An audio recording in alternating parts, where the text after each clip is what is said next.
Ilang mahabang pilang nadaanan ng GMA Integrated News sa ilang kalsada sa Quezon City kahapon, huling araw ng kampanya. Ang mga nakapila, iba-ibang idinadahilan kung bakit sila naroon. At nakatutok si Von Aquino. Namata ng GMA Integrated News sa mahabang pilang ito sa Maginhawa Street, Quezon City. Sir, bakit po kayo nakapila? Ano raw pong meron dito? May bigayan daw dun sa unahan. Higayan daw po na. Ewan ko, may nagbigay lang stop. Stop lang. Wala, hindi namin alam kung sino nagbigay.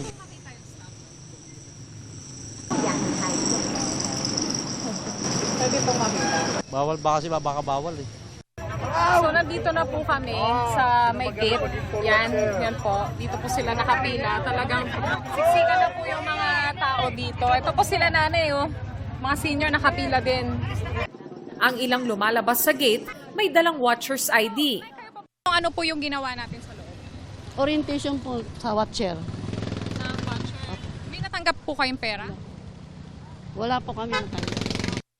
Humarap sa amin ang isang abogadong naatasan umano na mag-train sa mga poll watcher tungkol sa batas.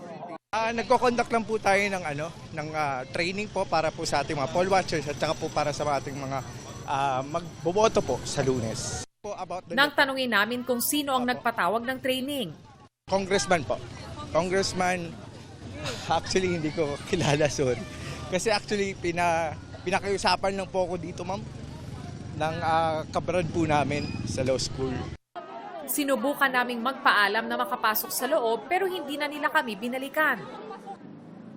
Hindi kalayuan sa unang pila. Isa pang pila ang namataan namin sa Maginhawa Street papasok ng Barangay Hall ng Teachers Village East. Bakit po kayo nakapila? Hindi ko alam. Pila-pila lang kami. Rally lang, meeting. Isang nagpakilalang council ang lumapit sa amin at sinabing orientation ng pila ng poll watchers. Pero COMELEC at PNP lang daw ang pinapapasok. Nang lumapit kami sa gate ng barangay, sinara na ito.